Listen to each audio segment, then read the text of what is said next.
And what's interesting also too is that I didn't realize that it was now available to nonprofits such as schools. And what employers are saying, I've recently read a chamber report, is that students are coming out of high school with less skills that employer, and they're becoming frustrated because they're finding that they have to do a lot more training with these high school graduates that they've had in the past. And so, when you think about things such as AI, employers are saying we want these students to have some fundamental knowledge or some functional knowledge in using AI.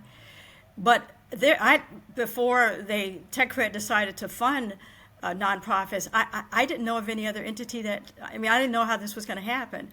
But now that TechCred is funding nonprofits in schools, the schools really don't have, especially when there are companies like Rob out there, they don't have an excuse not to provide this training to their high school students.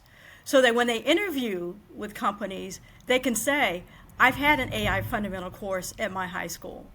So it's really providing an additional pool. The schools can push back to say, no, we're offering this training. If you come to our school and recruit our students, we've got AI fundamental training because we've offered that to our students. So what it does for those high schools, they can say to those employers that no, the kinds of things that you're saying students lack when they come into your company, we're going to provide that kind of training.